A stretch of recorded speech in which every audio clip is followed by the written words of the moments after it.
যখন মাইয়েতকে কবরে শোয়ানো হয় তখন সে তাকে দাফন করে যাওয়া ব্যক্তিদের হাঁটার খসখস আওয়াজ শুনতে পায়।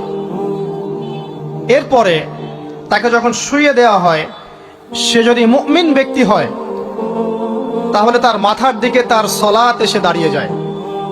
দুনিয়াতে আপনি যে নামাজগুলো পড়েছেন, আমি যে নামাজগুলো পড়ছি, এগুলো মাথার দিকে দাঁড়িয়ে যায়। ডান দিকে চলে আসে তার সওম, সওম মানে কি? রোজা। বাম দিকে চলে আসে যাকাত, যাকাত মানে কি? যাকাতের সাথে তো আমরা পরিচিত নই। আমরা ওই যে রাস্তাঘাটে যে দান খয়রাতগুলো ওঠানো হয়, এগুলোর সাথে খুব পরিচিত, তাই না? তারপরে পায়ের দিকে চলে আসবে তার আত্মীয়তার সম্পর্ক রক্ষার ইবাদত, তার এই যে অন্যান্য দান সদকা, তার নফল আমল, তার তাসবিহ তাহলিল, তার কোরআন তেলাওয়াত ইত্যাদি পায়ের দিকে চলে আসবে। এখানে একটা হাদিস এসেছে, সূরাতুল মুলক যে ব্যক্তি রাতের বেলা তেলাওয়াত করবে, কোন সূরা ভাই? তাবারাকাল্লাযী বিয়াদিহিল মুলক ওয়া হুয়া আলা কুল্লি শাইইন কাদির। এই সূরা যে ব্যক্তি রাতের বেলা করে তেলাওয়াত করবে, ইনশাআল্লাহ সূরা মুলকও কবরে তার সাথে থাকবে এবং কবর আযাব থেকে সূরা মুলক তাকে বাঁচাবে ইনশাআল্লাহ। আমি বুঝাচ্ছি যে কি অবস্থাটা হবে। এবার দুজন ফেরেশতা মাথার দিক থেকে আসবেন, আসতে চাইবেন, সালাত বলবে এখান দিয়ে আসা যাবে না, এদিক দিয়ে আসা যাবে না। ডান দিক দিয়ে আসতে চাইবেন, এদিক দিয়ে আসা যাবে না। বাম দিক দিয়ে আসতে চাইবেন, যাকাত বলবে এদিক দিয়ে আসা যাবে না। পায়ের দিক দিয়ে আসতে চাইবেন, আমলগুলো বলবে এদিক দিয়ে আসা যাবে না। তখন যাই হোক, তারা আসবেন। এটা কথা কি? এটা কথাটা হচ্ছে যে সলাতের গুরুত্ব, মানে সে সলাত আদায় করেছে, সে আমার হক আদায় করেছে, আমি তার পক্ষে আছি, এটা পক্ষে বোঝাচ্ছে। রোজা বলবে আমি ওর পক্ষে আছি, তাকে আপনি কোনো শাস্তি দিবেন না, আমি তার পক্ষে আছি। আপনারা দুজন তাকে শাস্তি দিবেন না, আমি যাকাত তার পক্ষে আছি, এটা পক্ষে থাকার কথা। তারপরেও তারা আসবেন, চোখগুলো হবে নীল এবং কালো বর্ণ, নীলাপ চোখের, কালো। মুনকার নাকি? উঠে বসিয়ে দেওয়া হবে। এবার তিনটা প্রশ্ন। প্রথমে প্রশ্ন হচ্ছে কি, মান রব্বুক, তোমার রবকে? তখন মুমিন বান্দা বুক ফুলিয়ে বলবে রব্বি আল্লাহ, আমার রবকে। তারপরে প্রশ্ন হয়ে যাবে মা দিনুক, তোমার দিন কি ছিল? মুমিন বান্দা উত্তর দিবে কি, দিন ইয়াল ইসলাম, আমার দিন ছিল ইসলাম। এখানে শুনে রাখেন, পৃথিবীতে যারা ইসলামকে পরিপূর্ণ রূপে পালন করবে তারাই এই উত্তর দিতে পারবে ইনশাআল্লাহ। যারা ইসলামকে ঠাট্টা বিদ্রুপের হাসি তামাশার পাত্র বানিয়েছে, মন চাইলে কিছু করি, মন চাইলে কিছু করি না, সহজগুলো একটু আমল করি, বাকি কিছুর আমল ধারি না, হ্যাঁ, নামাজ পড়ি, সুদ ছাড়তে পারি না, ঠিক আছে, বছর বছর ওমরা করি, এদিকে ঘুষ দুর্নীতি ছাড়তে পারি না, ইসলামকে ঠাট্টা তামাশার পাত্র বানিয়েছে, এরা কোশ্চিনকালে উত্তর দিতে পারবে না মা দিনুক, দিনে পরিপূর্ণরূপে ইসলামে প্রবেশ করতে বলেছেন আল্লাহ রাব্বুল আলামিন। যারা পরিপূর্ণরূপে ইসলামে প্রবেশ করবে এবং ইসলামের প্রতিটা মৌলিক বিধান মেনে চলবে, ইনশাআল্লাহ তারা এর উত্তর দিতে পারবে। এরপরে আসবে তৃতীয় প্রশ্ন। নবী সাল্লাল্লাহু আলাইহি ওয়াসাল্লামকে দেখানো হবে। যখন দেখানো হবে তখন সূর্য যখন ডুবে যায়, যে দৃশ্যটা আমরা দেখতে পারি না, ওই দৃশ্যটা ভেসে উঠবে এবং মুমিন বান্দা অস্থির হয়ে যাবে, বলবে আমাকে ছেড়ে দাও, আমি নামাজ পড়বো। সুবহানাল্লাহ। তার কারণ তার কাছে মনে হবে যে আসরের ওয়াক্ত হয়ে গেছে, আসরের ওয়াক্ত হয়ে গেছে, আসরের ওয়াক্ত চলে যাচ্ছে, আমাকে নামাজ পড়তে হবে। চিন্তা করেছেন? ওই যে একটা হাদিস আছে না, যে 7 শ্রেণীর মানুষকে আল্লাহ রাব্বুল আলামিন আরশের ছায়া দিবেন। তার মধ্যে এক শ্রেণীর মানুষকে, যার অন্তর মসজিদের সাথে ঝুলে থাকে, তার মন মসজিদের সাথে ঝুলে ছিল, এই সূর্য ডুবে গেল বলে আমাকে ছেড়ে দাও, আমি নামাজ পড়তে যাব। তখন ফেরেশতারা বলবেন তোমাকে নামাজ পড়তে দেয়া হবে, তবে তার আগে তুমি এর উত্তর দাও। কি উত্তর? এই ব্যক্তির দিকে তাকাও। তখন নবী সাল্লাল্লাহু আলাইহি ওয়াসাল্লামকে দেখানো হবে, সাল্লাল্লাহু আলাইহি ওয়াসাল্লাম দরুদ পড়বেন। বলা হবে যে এই ব্যক্তির সম্পর্কে তোমার কি ধারণা? মান হাযা রাজুলু বুইসা ফীকুম, এই ব্যক্তি কে, যাকে তোমাদের কাছে পাঠানো হয়েছিল? মুমিন ব্যক্তি নির্দ্বিধায় বলে দিবে যে তিনি হচ্ছেন আমার নবী মুহাম্মদুর রাসূলুল্লাহ সাল্লাল্লাহু আলাইহি ওয়াসাল্লাম। দেখুন, পৃথিবীতে যে বা যারাই নবী সাল্লাল্লাহু আলাইহি ওয়াসাল্লামের সুন্নতের উপর আমল করবে, ইনশাআল্লাহ সে তার উত্তর দিতে পারবে।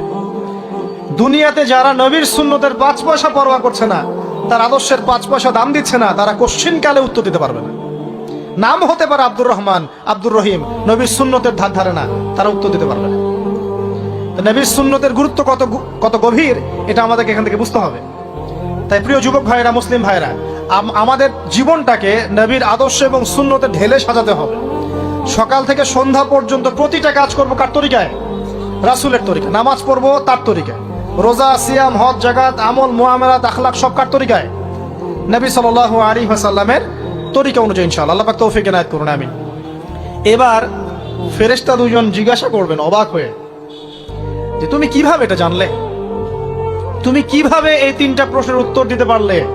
কারণ বেশিরভাগ মানুষ তো উত্তর দিতে পারবে না, বেশিরভাগ মানুষই এই উত্তর দিতে পারবে না। কারণ কিয়ামতের মাঠে 1999 জন মানুষ জাহান্নামে যাবে, নাউজুবিল্লাহ। তো এটা কঠিন পরীক্ষা। আল্লাহ রাসূল সাল্লাল্লাহু আলাইহি ওয়াসাল্লাম বলেছেন যে নিশ্চয়ই তোমাদেরকে এখানে পরীক্ষায় ফেলা হবে, আর তোমরা যদি এই পরীক্ষা জেনে তোমাদের মৃতদেরকে দাফন করা থেকে বিরত না থাকতে, তাহলে আমি তোমাদেরকে শুনিয়ে দিতাম কবরে কেমন পরীক্ষা হয়। মানে যদি আমরা শুনতে পারতাম যে কবরে কেমন পরীক্ষা হয়, আমরা ভয়ে আমাদের মৃতদেরকে দাফন পর্যন্ত করতাম না। এটা নবীজি বলছেন সাল্লাল্লাহু আলাইহি ওয়াসাল্লাম। তাকে জিজ্ঞাসা করা হবে যে তুমি কিভাবে জানলে এটা?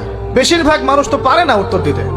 তখন সেই ব্যক্তি বলে বসবে, সেই ব্যক্তি বলবে যে করাতু কিতাব আল্লাহ, আমি আল্লাহর কিতাব এই কোরআন পড়েছি। মুমিন বলবে আমি আল্লাহর কোরআন পড়েছি, ফাআমানতু বিহি, আমি এর উপর ঈমান এনেছিলাম, ওয়া সাদ্দাকতু, এবং সত্যায়ন করেছিলাম। সুবহানাল্লাহ।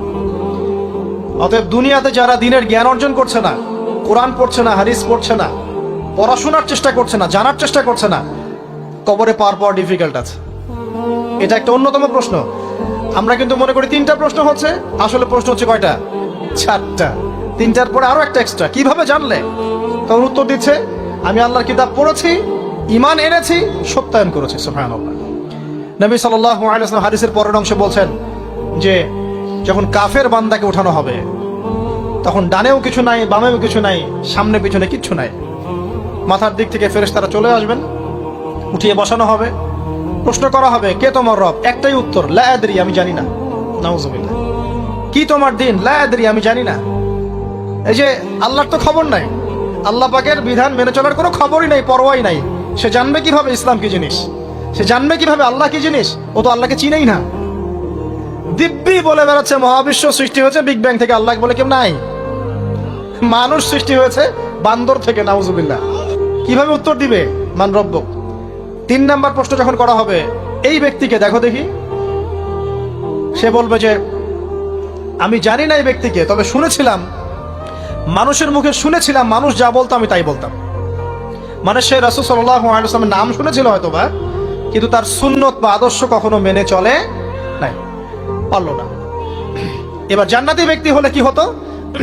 ওই যে সূর্য ডুবছিল যেখানে, তার দৃষ্টির সীমা পর্যন্ত কবরকে প্রশস্ত করে দেয়া হতো, এবং জান্নাতের একটা দরজা তার কবরে খুলে দেয়া হতো। এটা কিভাবে করা হবে সেটা আল্লাহ পাক জানেন। এটার ব্যাখ্যা করার জ্ঞান আল্লাহ আমাদেরকে দেন নাই। যেই মানুষের ক্ষুদ্র জ্ঞানে মানুষ ব্যাকটেরিয়া, ভাইরাস নিয়ে গবেষণা করতে হিমশিম খেয়ে যায়, সে মহাবিশ্বের স্রষ্টা নিয়ে কিভাবে গবেষণা করবে?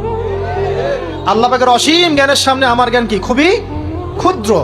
একটা হাদিসে এসেছে বুখারী শরীফের মধ্যে, যে একটা মহাসমুদ্রের মধ্যে যদি একটা পাখি 1 ফোঁটা পানি উঠিয়ে নিয়ে যায়, ওই 1 ফোঁটা পানি হচ্ছে মহাবিশ্বের জ্ঞান, আর বাকি পুরো মহাসাগর হচ্ছে আল্লাহ পাকের জ্ঞান।